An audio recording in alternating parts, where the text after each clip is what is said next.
ফ্রিজে এতগুলো মাছ বেশি আছে, কি করব, এগুলোকে আজকে ফ্রাই করব বিভিন্ন মশলা দিয়ে। চলো শুরু করি। প্রথমে নিলাম এটা তেলাপিয়া মাছ, বিভিন্ন মাছ বেঁচে আছে। এটা রুই মাছের লেজ, রুই মাছের কতগুলো পিস, আর দুটো পাবদা, এগুলো বেঁচে গেছে। আজকে এগুলো আমি ফ্রাই করব, গরম ভাতের সাথে দিয়ে দেবো, সবাই খুব সুন্দরভাবে খেয়ে নেবে। এদিকে আমি মিক্সিতে করেছি কালো সর্ষে, রসুন, আদা, জিরে আর কাঁচা লঙ্কা দিয়ে পেস্ট। এটা দিয়ে আমি মাছগুলোকে মেখে নেব। তো আমি পরিমাণ মতো লবণ দেব, হলুদ, আর দেব অল্প কাঁচা তেল।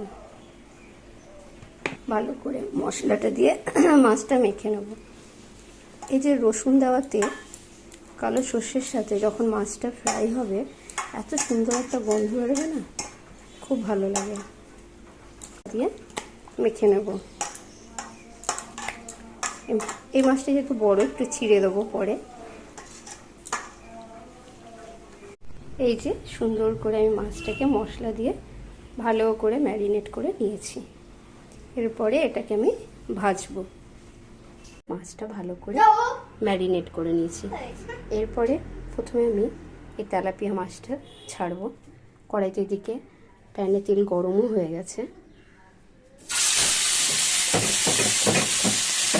ওপর থেকে কিছু মশলা আমি অ্যাড করে দেবো।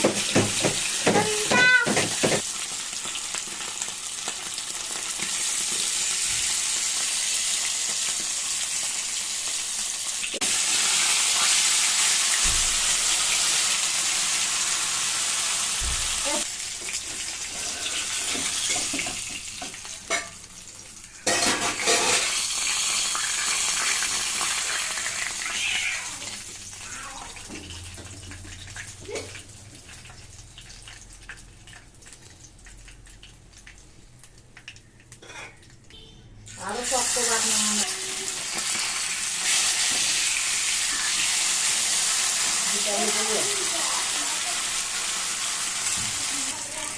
মাছের ভেতরটা দিয়ে দিলে আমি পেস্টটা।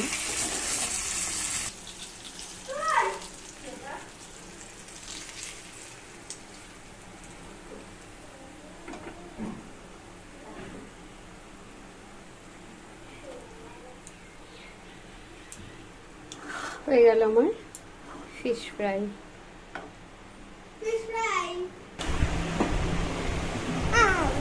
গরম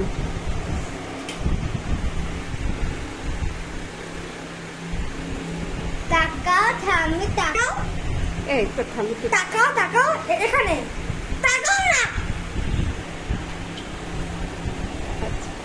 ফ্রাই করার জন্য এবার আমি দিয়ে দেবো প্যানে তেল।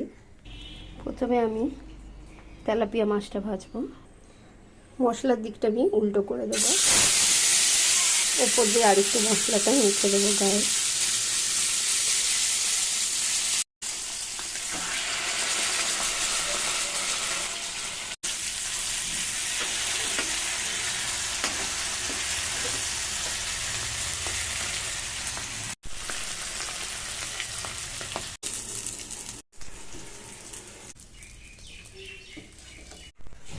এই হয়ে গেল